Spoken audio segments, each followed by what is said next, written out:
One mistake that I regret. When I compare soca to a lot of the genres worldwide, like I really think we have something special.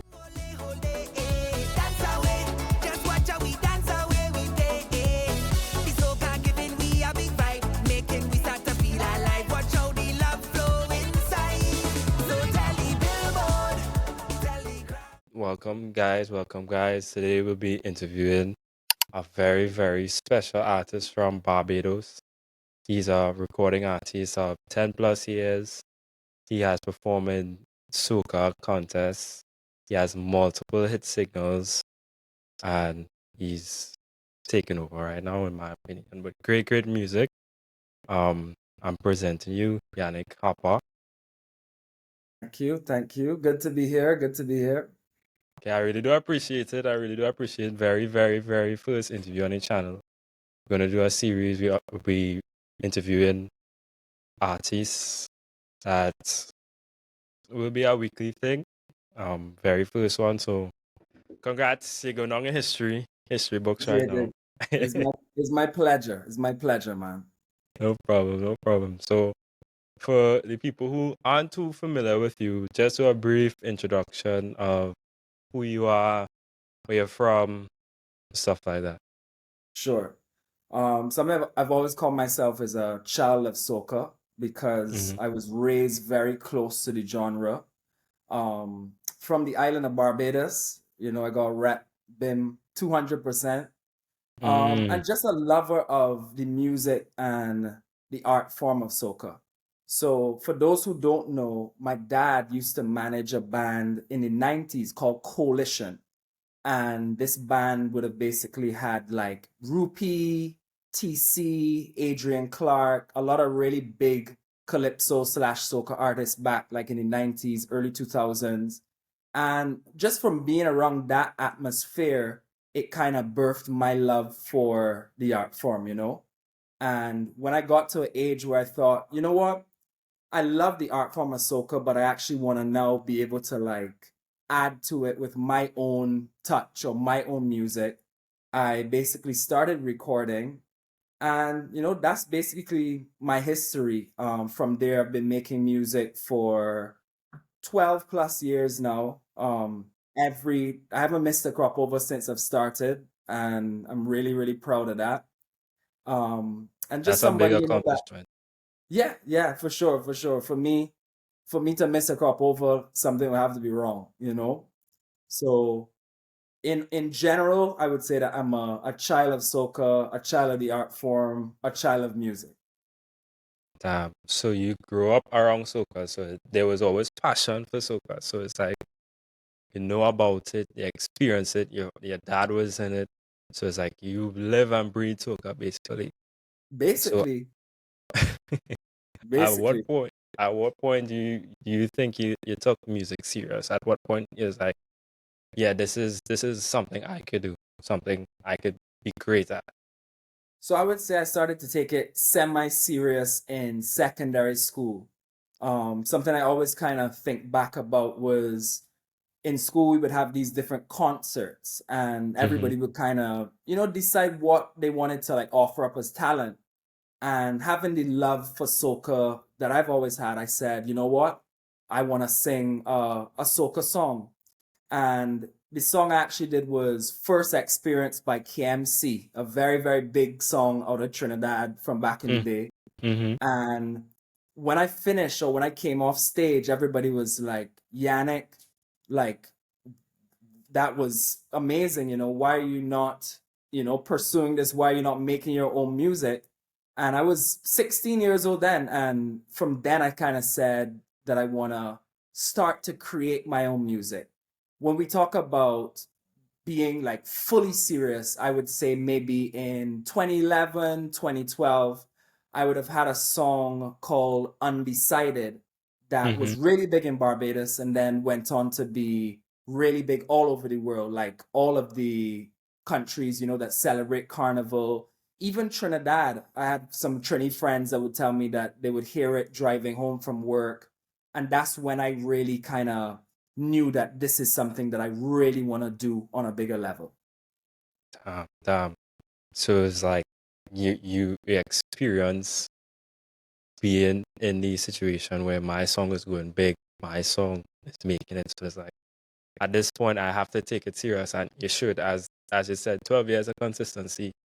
That's a big achievement. Plenty artists won't be as consistent, won't be dropping music as much.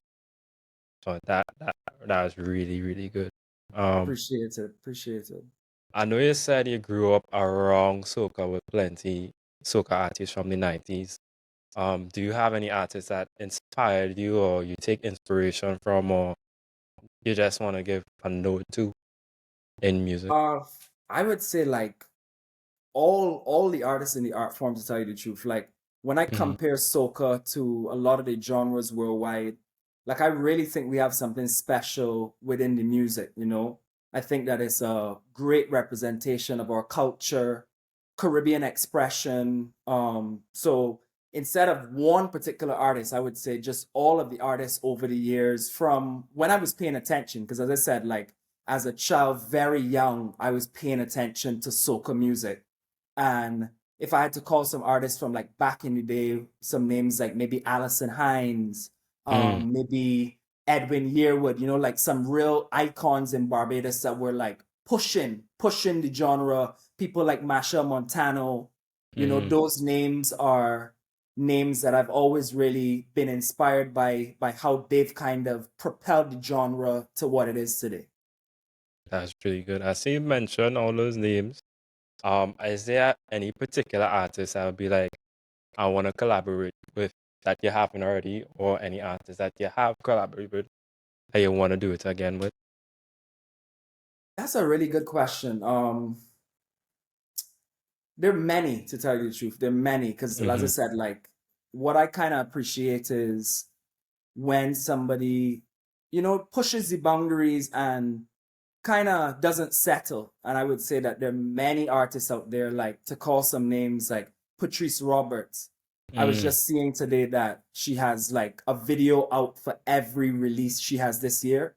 And I would say that the way she's been, you know, serious about her artistry from back then, like she's somebody that I would love to collaborate with. And, you know, like even somebody like Alison Hines. I know Alison pretty well, and in the future if we could kind of work on something, you know, any of those artists that are kind of pushing soca, I would be definitely on board to do something with. I got some great, great, great names. Unicorn females, though. Is there any story behind that? The males, as I said, like there's not many people that I wouldn't collaborate with. For me, it's just how serious do you take the music and Mm-hmm. what can we bring that's unique, you know? So I'm pretty open. I'm pretty open, man. Okay, okay. So 12 years of making music and being consistent. How does someone be so consistent? How was your creative process in making a song? Because 12 years, there's have to be some kind of creative process, some form of process to be so consistent. What do you do to release music every single year for 12 years? I don't know. It's like, what's the secret? Boy, it's varied, but I would say that it's come from just having that passion. For me as an artist, I look at it as my duty to make music. So Mm, it's not really like something that I kind of look at from a too, you know, a strict way. It's just kind of like crop over coming around or carnival or whatever season it may be. Like I want to give the people something that they can hold on to, something that they can enjoy. And pertaining to the creative process, it varies. Like sometimes producers would send me an instrumental and I would listen to it and see what is this instrumental calling for? You know, is it calling for this type of song? Is it calling for a slow whine kind of song, a jump up kind of song? And I've always kind of valued just like always giving the music what it wants. So when I'm mm, creating, it's not really about me. It's more so what is this instrumental or what is this rhythm calling for? Sometimes I might be just driving in the car and a melody hit me, and I kind of say, this is something that seems, you know, something very new, very special. and then from that melody I would add words, and the process is from there. Like, so the creative process really, really varies. Sometimes it could even start with a concept. So a lot of years ago, I would kind of sometimes challenge myself to like think of different words and come up with a song around that. And that's Uh, actually how one of my bigger songs came about, a song called Undecided in 2012. Like, I was basically in the supermarket with a friend, Justin Ward, and we basically were saying that we didn't know which items we wanted to pick. So we were saying we're undecided. And to challenge ourselves, we said, what would a soca song like if you wrote about being undecided? And yeah. from there, we basically put it into soca format, and it was, I'm undecided. I don't know which bumper to whine on. And people loved it. People loved it. And I think it was something that was pretty unique because, many times people, they aren't really talking about concepts that are so funny and so free and so fun. Mhm. And people absolutely loved it. So the creative process, it is something that's really varied, but fueled by the passion to live my purpose and give people music that they can love. Well, damn. You kind of hit on the next question I had. What sets you apart from other artists, seeing that you both make music from not plenty artists could do this to make music around a beat. Plenty artists take um inspiration from real life, then make a song. So that's really talented how you could hear a beat and make an entire song around the beat. So Appreciate it. I had to give Appreciate it. real props for that as well. And soca is something I don't think much people realize is like you have to record music for an entire year, and when that particular soca period come, you have to be ready. What really makes you ready each year to drop? What makes you what was that process like? So I'm glad that you mentioned that you're making music all year round, because a lot of people think that soca artists all throughout the year, when it's not your season, that you're sleeping, or you're out on a boat fishing or something. Like, people don't know the work that goes into it. And clearly you do, because you mentioned that all year round you kind of in studio creating, testing things. You have to And be as the ready. yeah, yeah. And Yeah. as the season approaches, my formula is to kind of, with all the experimenting that I do, like after the season and throughout the year, and when I'm traveling and on tour, I basically see what is the year, or what's the feeling, or what's the mood leading up to the season. And Hmm. then I pick songs based on that, because I have a catalog that's there sitting down, but you never know what mood people might be in. Like, as the season approaches, you might realize that people kind of gearing up towards power soca. Um, Mm.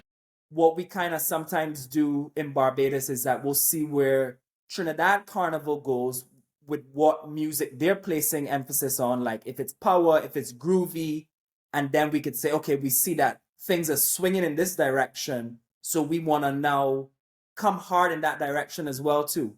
So the process is, it's kind of a waiting game, but you're always ready. It's not a situation where you realize that crop over coming and you're running in studio scrambling. It's not that at all. It's we working all year round, and as the season approaches, then we deciding what rockets we want to launch. Yeah, it's like soca artists. I don't know. People think you guys just when Carnival or soca come up like a month before they're recording these tracks. These tracks have to be planned before, almost a year before, almost 6 months. So on a regular crop over, how many songs do you have ready to be played or be distributed or be released? How many songs So you I recorded? coming into this season, as I said, like, I usually have a decent sized catalog. So that could vary from anything to from 4 to maybe 8 songs. And when the season approaches, I kind of decide, is it a long season? Is it a short season? Is it a season that one song might maybe do it for me, or will I need multiple? So Hmm. there's no necessary framework for like the number of songs I release because it all depends on the mood of the season. But it's the type of thing that as the season progresses, if you have out music and you realize, you know what, there's room for another song, you would kind of put another one up, you Mm. know? So it's kind of like a waiting game. And I realize in Trinidad, they do it in a big way as well, too, because I'm always pretty impressed by the amount of songs each artist releases in Trinidad. You know, sometimes you almost feel like the carnival about to finish and people still putting out songs. So it's definitely the kind of thing that there's no like strict method to like the numbers of songs you release, but it's something that you just want to kind of be wise and read the board of the carnival. That. So speaking about crop over, um, how is crop over in Barbados compared to Trinidad? If you have ever have been to Trinidad Carnival. So I'm actually a great person for this question because I was very lucky to come to Trinidad for many years, like many years ago when I was like a teenager. Damn. I give thanks to my parents because they literally would let me leave school and go down to Carnival for like some days and experience it. And to be very honest, like that kind of really shaped me as a soca lover because coming to Trinidad and seeing, you know, how you guys do things is something that really inspired me. And I was happy to be able to experience it because it's different to crop over, right? So in crop over, I would say that we it's all about like the waistline. I don't know if you know, but Mm. Bajans have a reputation to really be able to dance. Mm-hmm. So the waistline a lot of times drives our music and the music that we create.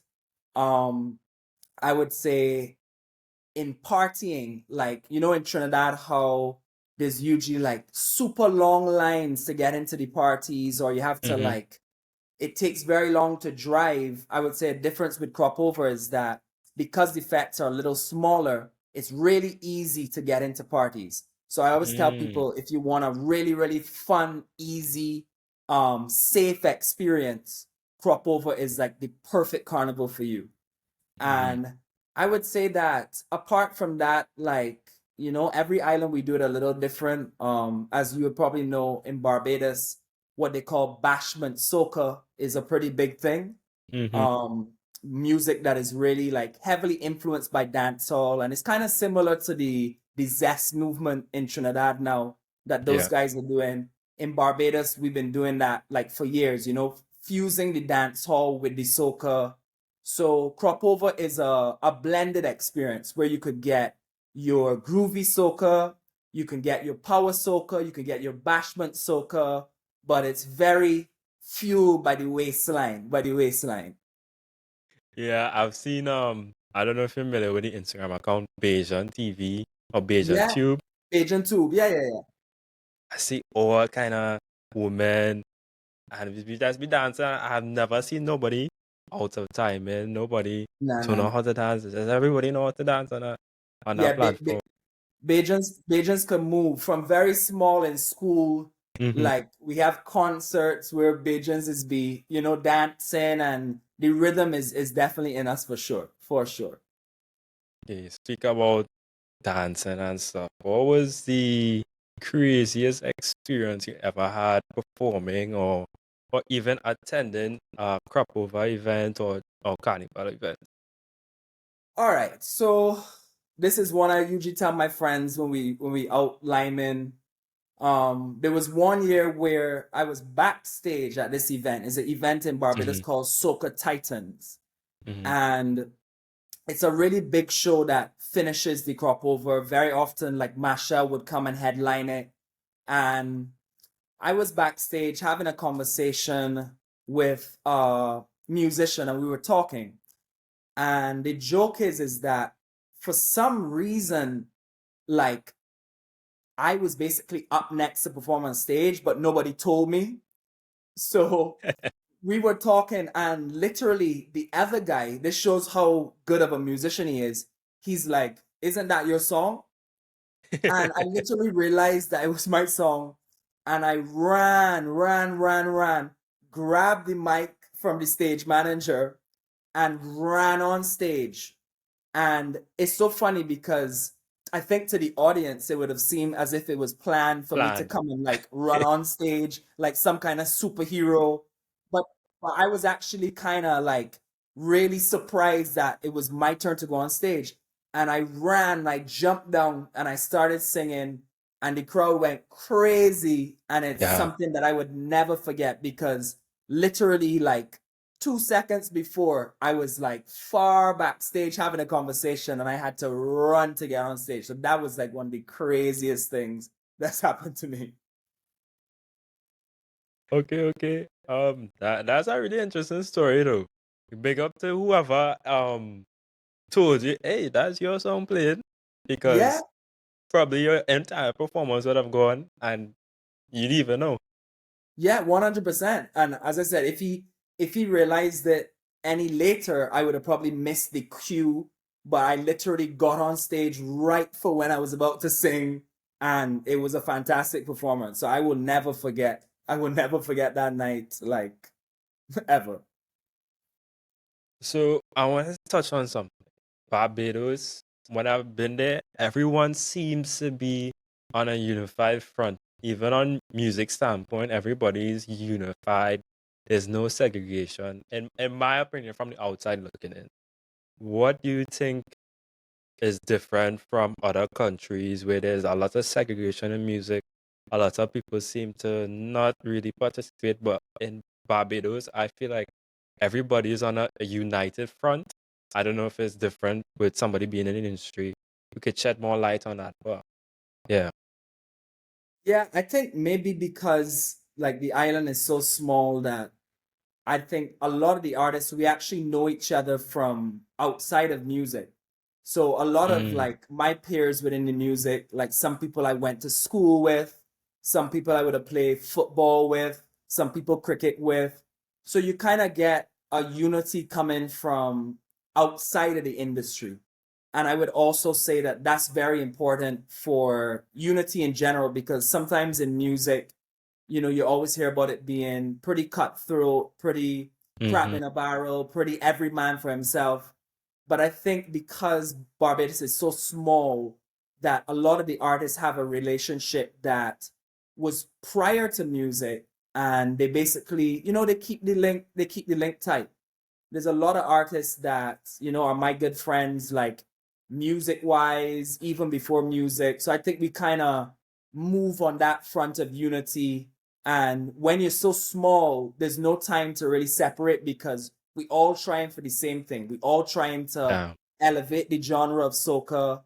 And I think the most important thing to remember is that just because one body does good, it doesn't mean that it affects the other people. Because if one Bajan artist does good, it means that the eyes are gonna turn on Barbados and we all can kind of, level up. So That that hearing you saying that makes me think, so like a Trinidad artist would never, no disrespect, but I don't see Trinidad as Barbados, even outside of music, very unified. Like anybody from Barbados, the entire country backs Barbados. So big up Barbados for that. Or big like up. all they have it sorted. I don't know what's the difference, because Barbados is like what 30 minutes away from Trinidad. So I don't Yeah, know if you water change or something, but people in Barbados just have this unification and this everybody together. yeah. So We small, so we gotta look out for each other. If not, nobody not gonna look out for us. So I think that's where it's come from. okay. Um what are your goals for this year crop over? Why are you looking to do? Great question. I would say my goal is really, really clear this year. For the amount of years that I've been doing soca, sometimes the vision changes, you could kind of say, I want to set out to, maybe get into this competition or, maybe be a part of this event. My goal Mm-hmm. this year is to really, really uplift my island with music. I think that I've been given a talent from the Most High to make music, and I just want to use it to benefit my people. So I want to make sure that, when you hear one of my songs, the first thing you're going to do is smile. The first thing you're going to do is look to, unify with the person next to you. You put your hand in the air, give thanks. Like, I want to really, really like uplift the country with soca, because what better genre than soca to do it with? Okay, okay. I hear talk about a lot of religious topics. And you recently made a track I reacted to, Bless Soca, which is an excellent track. Appreciate it. Um, Appreciate it. how does religion affect music for you? Is that something that at the forefront, or you're not really a religious person? No, definitely, definitely. For me, my faith is everything.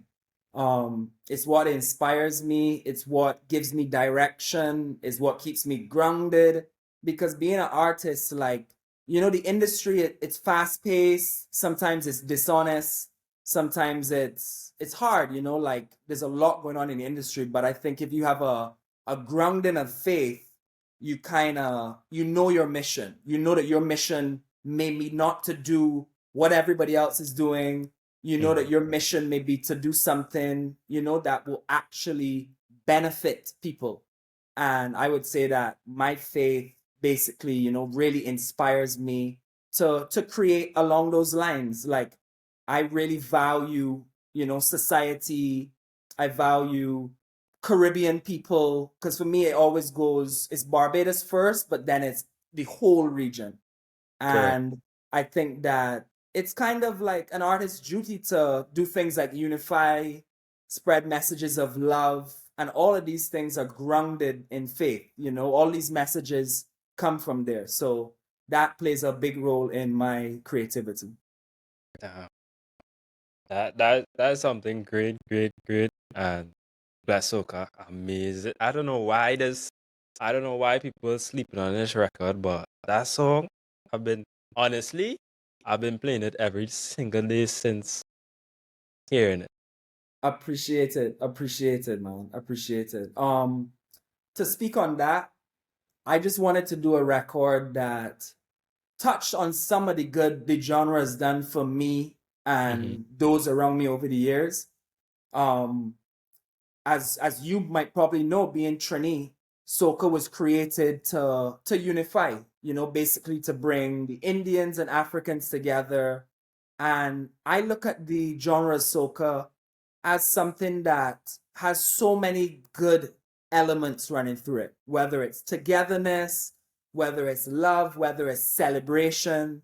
So Bless Soca was a record that I wanted to like highlight all of that within the song.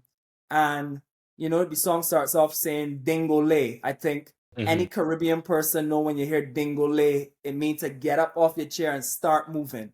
So Yeah. I just wanted to, like incorporate all the elements that have really made me love the genre over the years.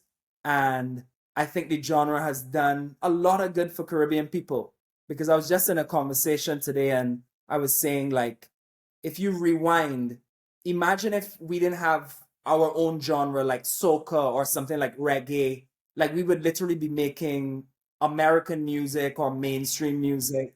So I think that the fact that we have our own genre that was created right here in like the Caribbean is something that should really be celebrated. And that was basically the inspiration and the fuel behind Bless Soca.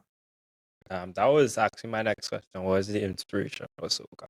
Shoot, Bless Soca, but I gotta be psychic. I seem to be answering the questions one that's step what I'm ahead. saying. It's all good. As I said, I feel so passionate about the genre that like I could explain even more. So for me, like, I always wanted to like do a song that basically gave back to the art form. And very often, like, you guys do it in Trinidad a lot, where you guys sing songs about soca music. It's done a bit less in Barbados. And me being, a child of soca, raised in the industry, I just wanted to kind of, do a song that highlighted soca for all of the good that it's basically given us. So Mm, it wasn't about me, it was more so about, how can I kind of pay homage to this genre? okay, okay, okay. Yeah. I didn't know it had this such deep connection with this song, but I really do appreciate it. 100%. 100%. You said growing up on soca. What was some of the best experiences with soca music as an artist and as a listener? Cool. So I could touch on listener first. I was very lucky for my dad to take me to a lot of the events that he would have been involved with when I was like a child and like a young teen. And a really cool thing for me is that a lot of times I would get to go backstage, like right next to all of the major artists. And you could imagine, like being a kid and you basically knowing that this show is going to be on, and you're not only getting to go to the show, but you're literally getting to go and you're inside the tent, That's crazy. like I could tell you a story of years ago when I saw Destra for the first time, and I was kind of blown away because I remember like she was dressed like a rock star, and I was literally like right next to Destra, and I have so many of those stories where, as I said, I would be like up close and personal, and even my dad would introduce me to some of the artists, and it was very like surreal because I was always, really into the genre, and to think that I, got the chance to just meet these people and be around these people and see these people prepare for stage, like that was definitely some of the coolest things as a listener. And as an artist, I would say maybe getting to perform in places where soca is really, really new to. I was lucky to be able to perform in Germany, in Berlin to be specific. And it Um, was to a crowd of soca lovers that, like even though like in Germany, soca isn't really a thing, these people love, love, love the art form. And to get to like represent my country and represent the region in Germany was fantastic. I got to go to Switzerland, which was um, even more far away from the Caribbean. I remember like walking into the event and going backstage and being freezing and then having to warm up myself and run on stage, and it's all of these Swiss people with Trini flags and Bajan flags and singing my songs.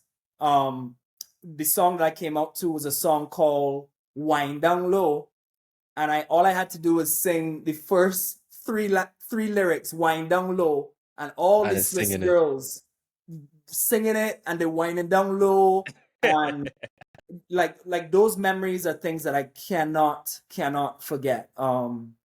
To be so far away from the Caribbean and have people so receptive to soca music and more specifically my music, those are things that I cherish for life, and I'm looking forward to doing more of it, for sure.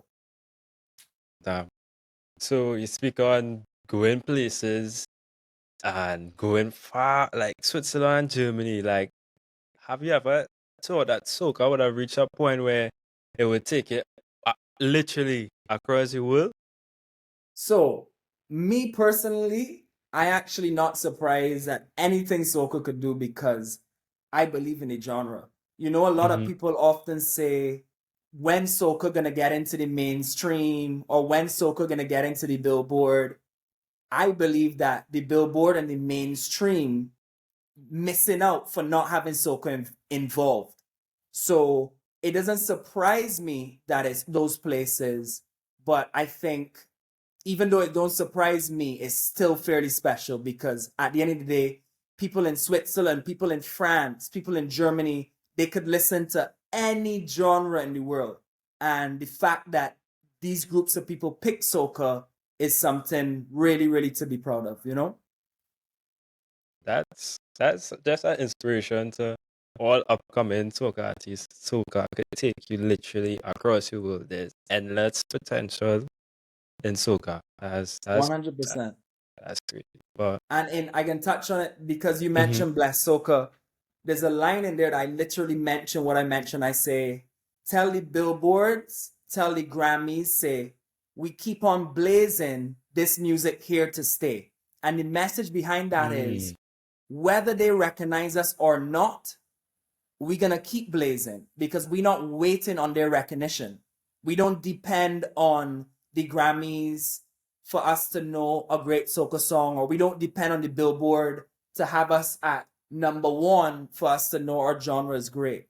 So I would tell people anytime you're taking Bless Soca, listen for that line and mhm. and feel it because the genre we don't need them. We don't need them.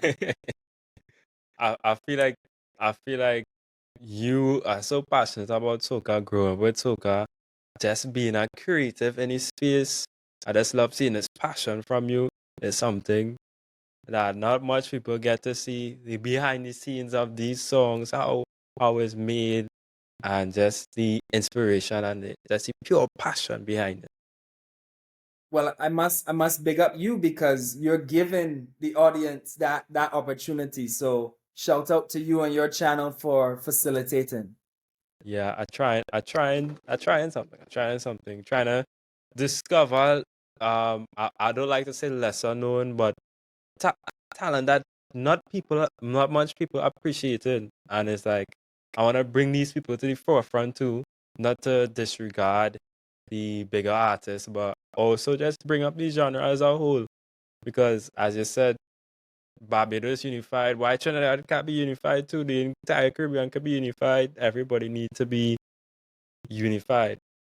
Yeah, we too small. We too small to Yeah, too to be small. to be separate. Too small.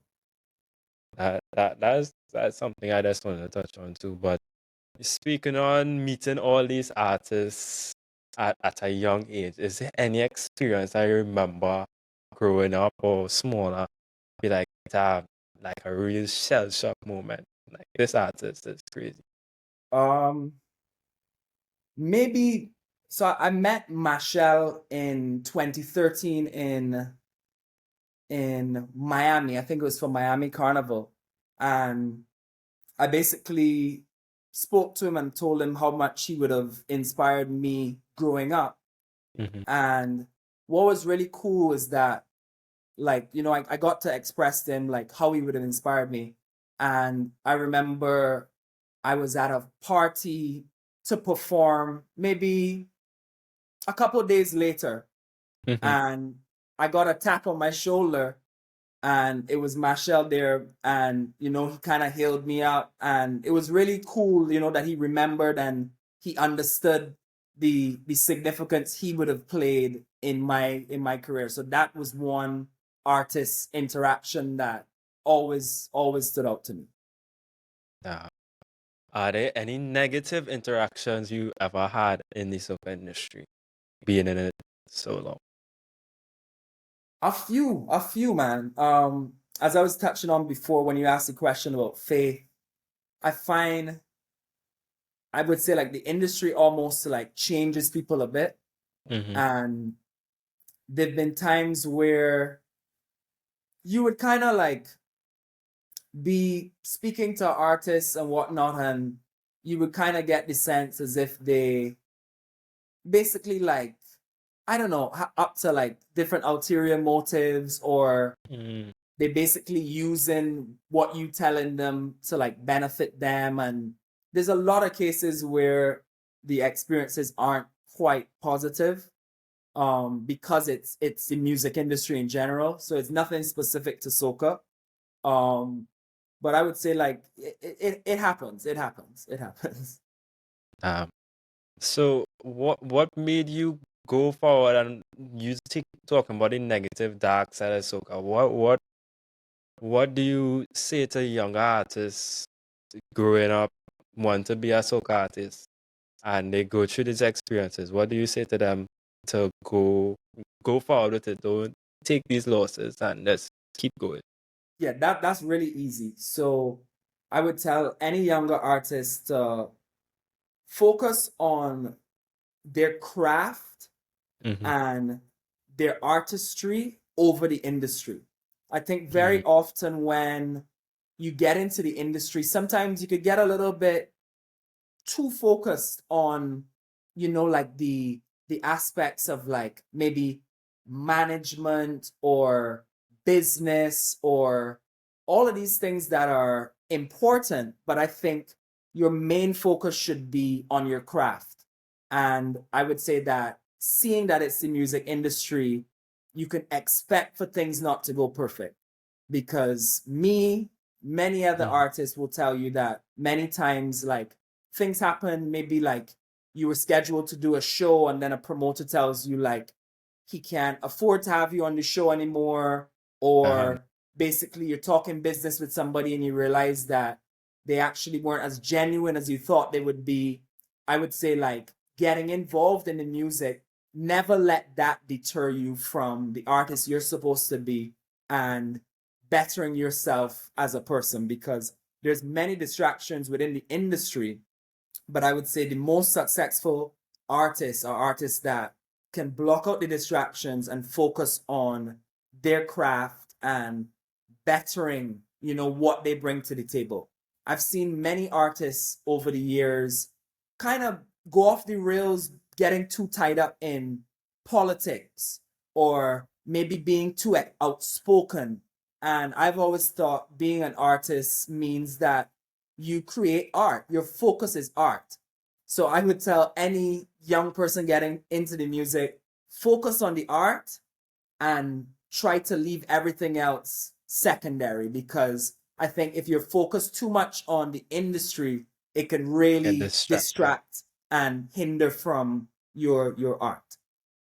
Ah, dropping Yeah, gems to these wise people. words from a man that been doing it for a little time, for a little time. Okay, okay. So, what do you think of the current state of soca? Is it soca in the best state has been in the last 10 years? Is soca on a downward spiral, both in Trinidad, in the Caribbean, and Barbados? What do you think about soca right now? What your thoughts? So I would say, looking at it objectively, like, there's a lot of great things happening. Like, a lot of people are striving, like the quality of the music is getting better.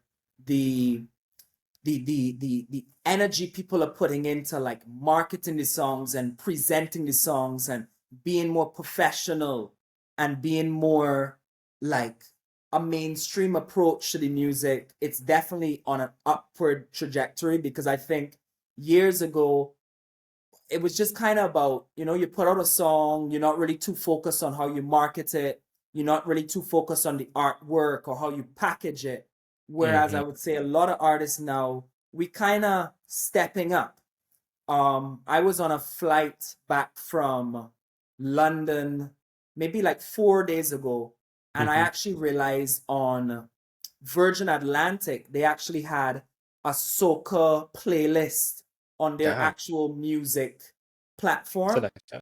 Yeah. And I would say that was pretty amazing, because years ago, I don't think you would see soca, like on a mainstream airline kind of thing. So I would say that the work isn't in vain. And I would say that to all artists, we need to keep raising the standards, whether it's like the quality we're putting out from a sound point of view pertaining to like Mm-hmm. mixing and mastering, or a visual point of view with the actual visuals for the song. I would say that we need to keep striving, and a lot of artists are. And I think that really good things, really good things are happening. Really good things. That's that's a nice story though. Soca literally on planes. So, you alone won't see it. Other passengers from other places of the world might just, hey, what's soca? And just play soca and just fall in love with the genre. So big up Virgin Atlantic for doing that as well. That's a real. I didn't even know that.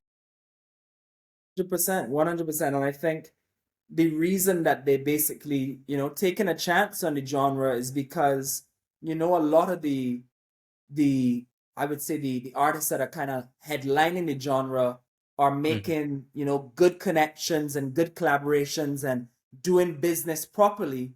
And it's kind of making the world see that this isn't just a music of beating something and singing in the Caribbean, that this is an art form that, in my opinion, is better than a lot of the main genres out there.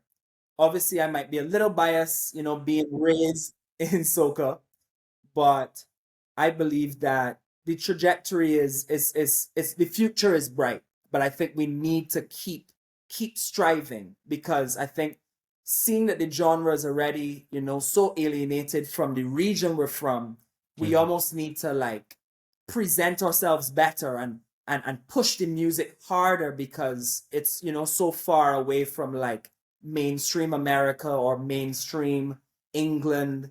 But I would say like the artists that are kind of like leading the genre, they're doing a good job with pushing, and then it's for the artists that are, under them to follow suit, and that's how the whole genre Well, lives. right. Yeah. I recently moved to the States, so I'll being honest, I didn't have a great appreciation for soca, but when January came and I didn't hear any soca music, and it really hit. Whoa, where Carnival coming up? Why not hear no soca? And me being in the States, not hearing any soca, because I'm in a state where we actually have a soca concert next month, but like as I said, it's really a small portion, so I don't really when I go out, I won't hear soca. In Trinidad, as I step outside, even inside the house, your neighbor blasting a soca. You're hearing soca every single day. So I think me coming away, moving away, made a greater appreciation for soca. Because I would just take soca as you're here for carnival and that's it.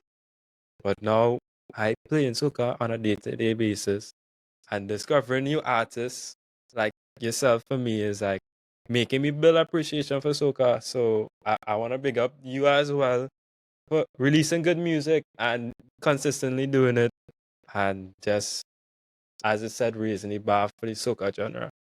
Appreciate it. Appreciate that, man. Appreciate it. Okay. So with Trinidad Carnival coming up, what are some songs on your playlist? What songs making our way from Barbados or on your personal playlist? Or with some artists as well? All right. So I'm gonna tell you some of my personal favorites. So Kerwin Dubois has a song called Welcome to Soca, Mm-hmm. and it's on I think they call it the Chocolate Factory rhythm. Mm-hmm. And I really, really like that song. If you don't know it, check it out. I It's called actually was Welcome to gonna Soca by Kerwin Dubois. Um, Nyla Blackman has a song called No One Else. It's like a power soca mm-hmm. that I find is a really, really cool blend between like a very melodic, magical version of power soca that I really like. Um, Bungie Garland's, I think this is the big tune now in Trinidad that I've been hearing. Carry It is Mm-hmm. a song that really resonates with me, because a lot of the things that he's mentioning, like from Trinidad years ago, when I used to come down for Carnival, I remember them. A lot of the places he was talking about and thing, even with me as a Bajan, is resonating, because I remember how Carnival was like years ago. So that's another one. And one more, I would maybe say maybe Michelle's Party, his power soca song. I love that song. Um, for me, I find Michelle's an artist that he's always kind of pushing the boundaries. And when I heard that song, it reminded me of a song that could be possibly on Broadway, with how Mm-hmm.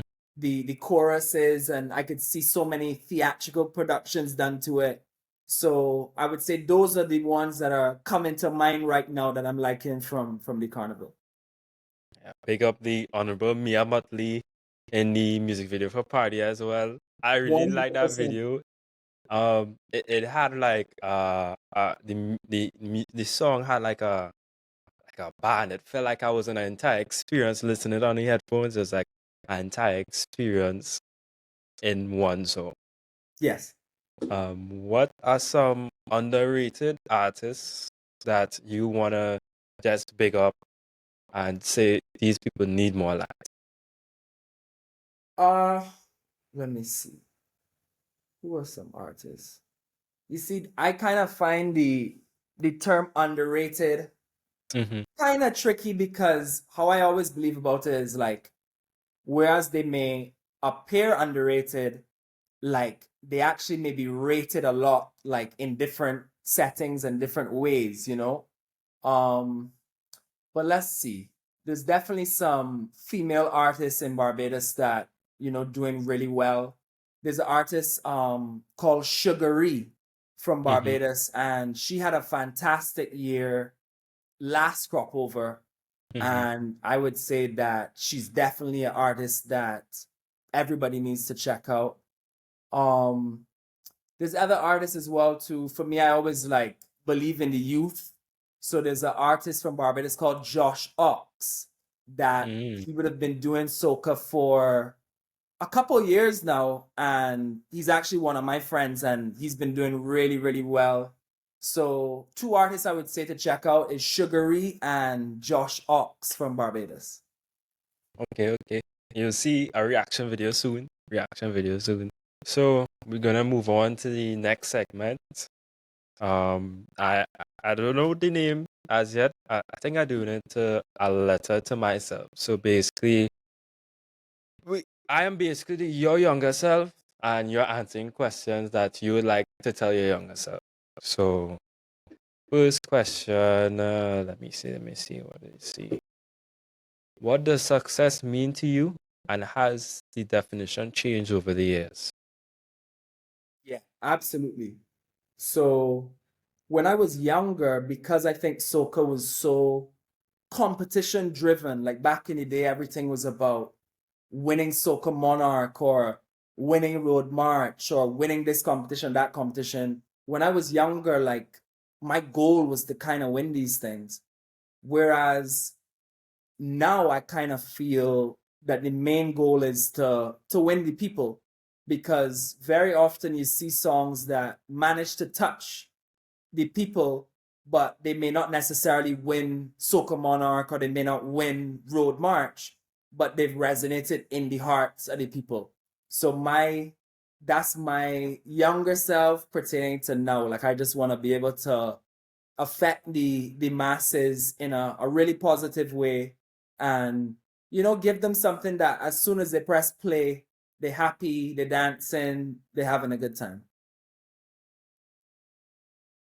I was really deep. I didn't expect that one, but my next question: what relationship has been the most valuable or meaningful to you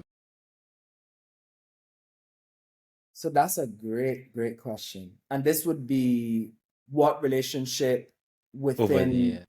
within my music?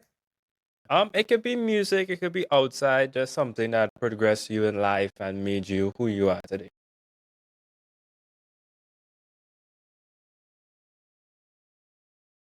I would maybe say the relationship I have with my producer. Mm-hmm. So he's the type of person that like I can bring a song to him and he's always on board to bring my vision to life. And I think that's really been something that has been really inspiring over the years, because I've worked with many producers that you can kind of somehow get the sense as if their heart isn't fully into what they're doing. Mm-hmm. And I think the relationship I have with my producer, his name is Ramel Chase. And Big up Ramel. big up Ramel. And I think just the thing of that, I know that I have a producer that always has my best interest.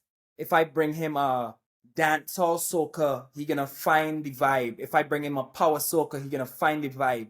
If I bring him a groovy soca, he gonna find the vibe. That's been something that's been really, really inspiring and has really like helped my process as an artist, because I don't think every artist has a producer that they can kind of call on to bring their vision home, and he's somebody that has done it every time. Um, yeah, producer, having a good relationship with your producer is something that lots of people don't really value. Producers to really make your vision you. What do you think was the biggest mistake you made in your career so far?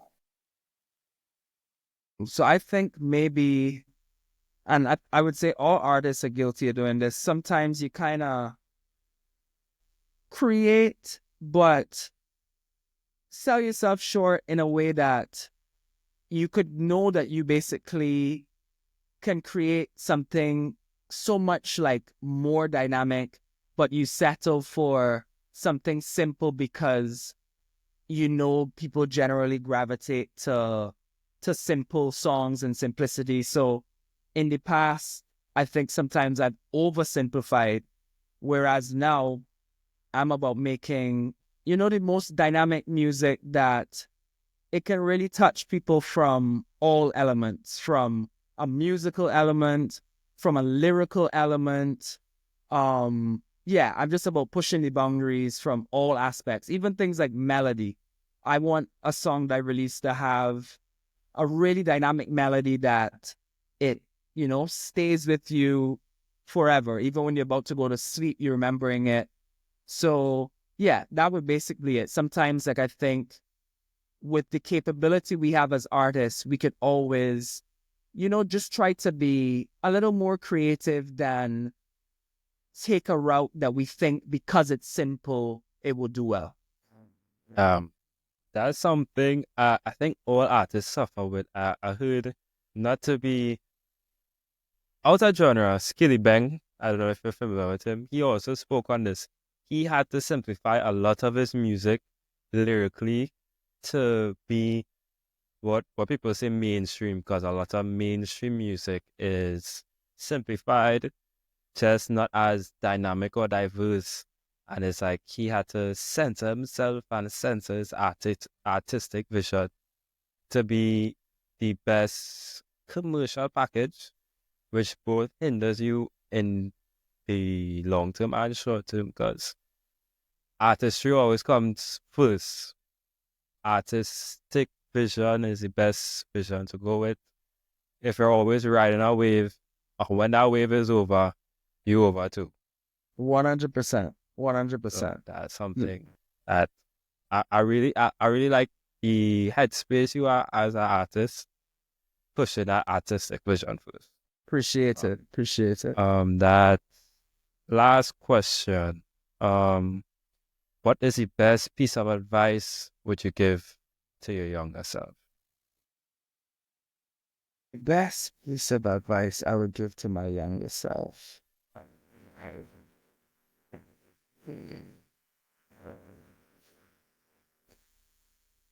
That this is a tough one because I almost feel that I'm kind of still my younger self. So the advice I'm thinking of, like, could possibly apply to myself now because I always learning. I would say that just to try to, use your gift in a way that will benefit everybody. I think sometimes when we're growing up, we think that success is something that comes from me being the biggest artist or me having the biggest song. Whereas as you grow, you learn that true success is how you can affect the most people in the best way.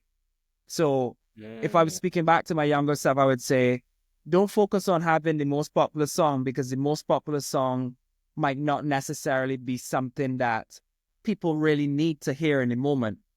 I would say focus on doing something that people can really, really benefit from.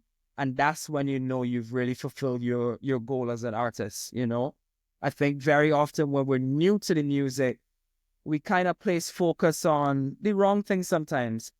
And I think if you study artists like Bob Marley and even Michael Jackson to an extent, a lot of their songs were made to benefit the world, So I would say it's not about individual upliftment, but it's about how you could uplift everybody. Um, I've never seen it like that. As social media era has glorified a lot of people that's being numbers. Like this person has so much followers, this person has so much views, this person has so much likes, this person number one, this person have the most streams. It's like you forget the value of actually touching people on a heart-to-heart basis. Like, I make this song for this demographic, and this demographic might be on social media. It's like, I never thought of it as not watching numbers, but watching what lives you impact. Yeah, Yeah. 100%. Because you come to learn that very often, sometimes the things with the most views or the most streams, it's not really something that people can take benefit from. And I look at the real victory as what you put out directly benefits, your nation or the soca world or the world in general. And these are things that I kind of learned as I matured. Because I think growing in the industry, you're always kind of thinking, how can I be the best? How can I have the most awards, or how can I have the most accolades? Whereas sometimes these things, they don't mean much if your product isn't really touching people for the good. So that's the advice I would give younger Yannick just starting off. Well, that was the end of the show. It was a very much pleasure having you on this show. Very, very first artist. I would like to send my appreciation from me and everyone else for the continued support you show. And I always react anytime you have music to react to, anytime you have a new song, expect Johnny to have a reaction to it. You have my support for outside of music, any music realm, whatever. I really do appreciate it. Thank you so much. Just keep releasing good music because people wait on it. Even though it might seem like, but plenty of people hit me up and be like, yo, who is this artist that you react to? Where you from? I was like, it's Yannick, this man real bad. And even from me reacting to that made me go deeper into your catalog and say, whoa, this guy is not a newbie. This guy been doing it and has a deep catalog and has great music. This man traveling the world, playing his songs. It's be like, there's a whole different world outside of your world, and there's actually people making it out here. So 100%. 100%.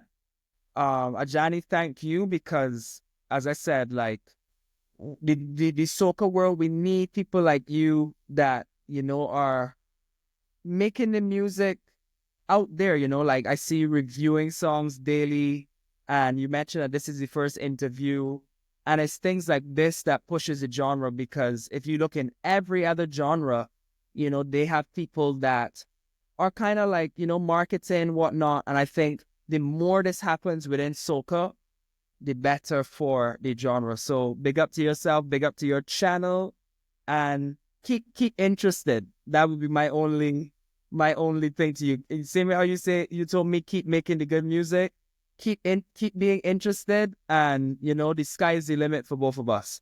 Thank you so much, man. Thanks.